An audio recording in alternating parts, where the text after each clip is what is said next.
Razabane for IFL TV, proudly sponsored by Everlast. I'm delighted to have with me on Zoom today, retired fighter, Mr. Ashley Theophane. Does that sound all right, Ash? Retired fighter? Yeah, I'm good with that. I'm good with that, man. I'm good with that. We achieved a lot in what I did, so it's all good. No, absolutely. Firstly, how are things? How's the family? Yeah, everyone's good, man. Everyone's good. Just getting through these tough times we're in now, Yeah, enjoying the football. Is it coming home as Yeah, I've been surprised that England have done well. They've got the best chance that I can remember in my lifetime. So I think they can do it. Let's hope so. That's a big game against the Indeed, it'll be big. It'll be big. It'll be big. They'll go nutty. Ash, how's the Treasure Boxing Club coming along? I know last time we spoke, there were slight delays because of COVID, but yeah, I see you that obviously you're teaching young kids as well now, boxing and stuff like that. So, but how's the club coming along? So right now the club is going great. We're gonna open up this month. The end of this month as well. I'm doing a camp for kids from 6 to 12 years old. It's free of charge, so it feels good to do something for the community and to help these kids, because you got a lot what's going on with this knife crime and stuff. And the thing is, sometimes you wanna get there young. You don't want to wait till they're 15 years old. From when they've stabbed a man, it's too late.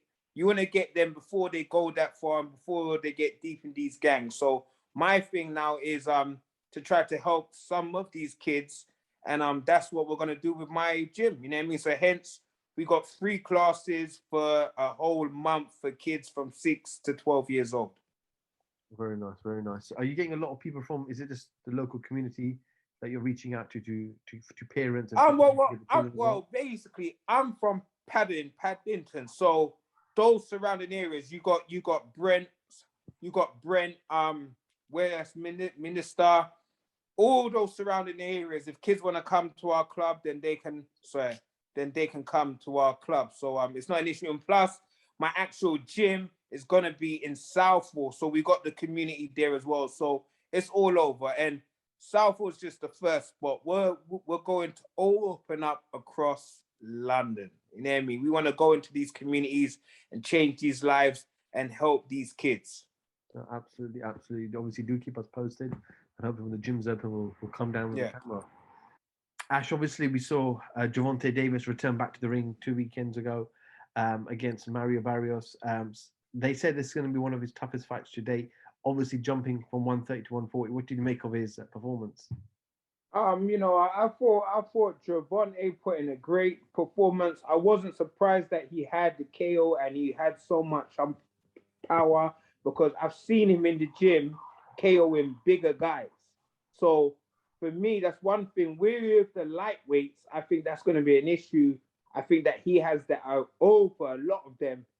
He's got crazy power for such a small guy. So going up in weight, I thought that he would still have that power.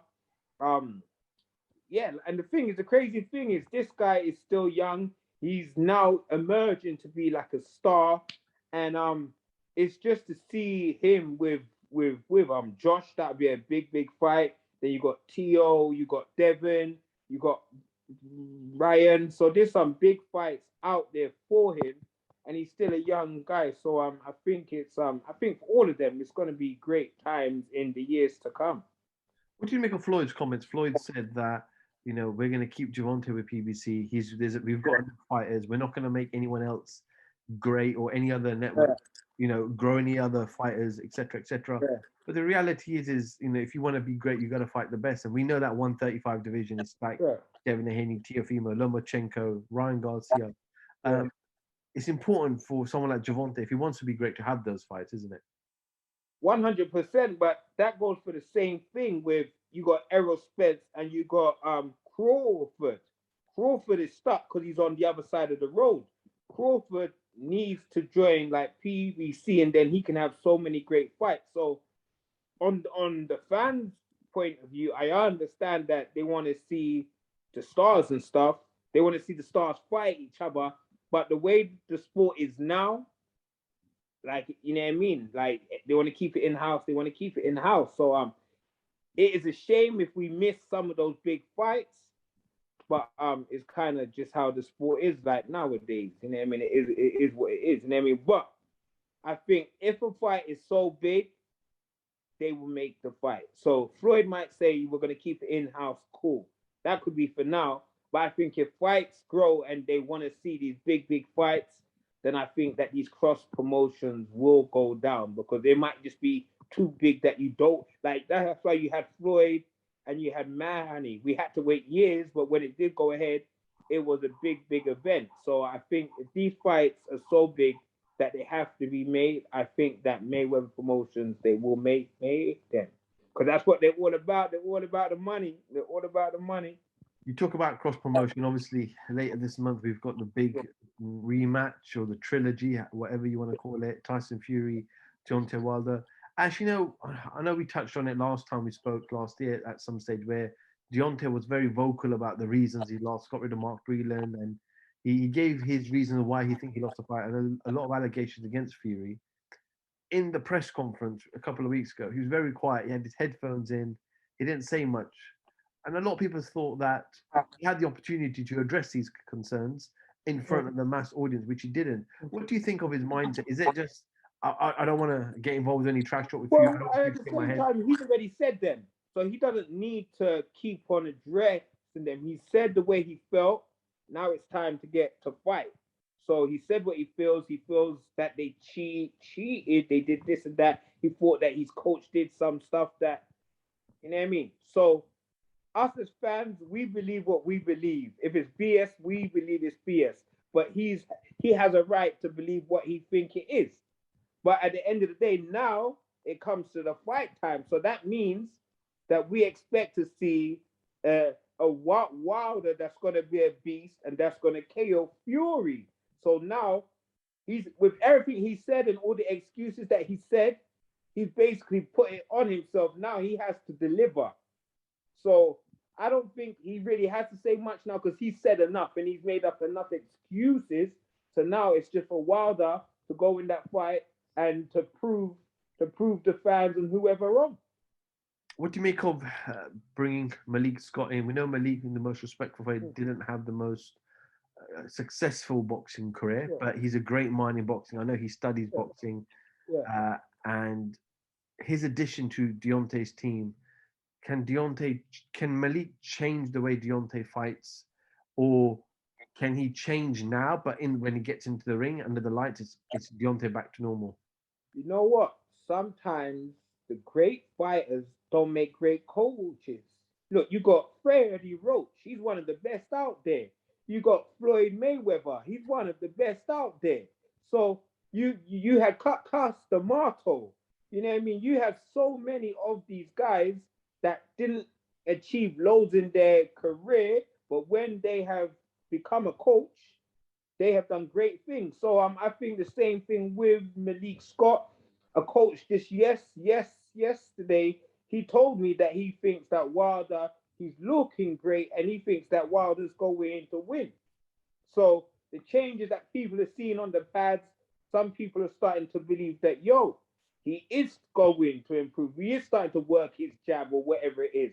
But the same, what I always think, everyone can look great on the pads, but it's when you get punched in the face, all of that goes out of the window. So he might not be too old to learn, but sometimes you want one fight just to practice the stuff with that new coach. Going in the deep end against Fury to try to work on these new things is going to be hard. But he's been a world champion. He's been at the top. So now we're going to find out, is he as good as he said that he was in the past? So I think Malik Scott, it doesn't matter if he didn't achieve loads in his career, he still can be a great coach. And we're just going to have to see if he does add to Deontay Wilder. Ash, who wins? Who wins? For me, Fury, the first fight, he showed his boxing skills. Then he showed that he's got punching power. I don't know how he loses. I just don't know. You know what I mean? I want to see a great fight. Whoever wins, wins. But I just don't know how Wilder wins because the first fight he got outboxed to me, and the rematch he got KO'd. So I don't know how he wins. Ash, I want to talk to you about a man who's regarded one of the greats of our time, 42 years old, and he's back in the ring in August. Manny Pacquiao, a man that doesn't go away. He's achieved everything, legacy, Hall of Fame status, I'm sure, in the future. And he's fighting a prime, probably the best welterweight currently in Errol Spence. What do you make of that matchup? That's a great fight. Spence, I think, does everything right. He's only had one fight since his comeback. Well, since he had that car crash. But Manny's been out for so long as well. You also have that he's been out for over a year, I think, and age is not on his side. It's going to be a great fight. I think that Spence wins. I'm one of those who think that Spence can win by a KO. But with Manny, you never know with him. Sometimes, he makes these young boys look bad. You know what I mean? Because he just throws so much air energy. I don't know how he does it at his age. But hey, Manny, he's a one of a kind. You got Floyd Mayweather, you got Manny. Those guys are the best of their times. You know what I mean? And it's going to be a great fight. I think age is not on his side, so that's why I side with Spence. I think Spence would be too young, too big, and too strong. Ash, I know you said 5-2, and it's nearly 5-2, so I'll end on this. You lived in Las Vegas for a while. What did you make of yesterday's announcement that Nevada said that fighters go ahead, smoke marijuana, it's all good? You know what? I think that that should be across the board in all sports, that you shouldn't get banned. I don't smoke, I don't drink, but I do think that these things are not pets. So if someone wants to do that in their casual time, if anything, it's going to make them worse. It's not going to make them improve. So I think that Nevada has gotten there ahead of time, and I think a lot of the commissions will do as they have done it as well. Okay, cool. Ash, I know you got to go. I know you got to rush. You got something to do. I appreciate you coming on, my man. And I'll hit you up soon, and we'll definitely do another one. Indeed. Peace. Ashley Theophane, IFL TV, thank you very much. Okay.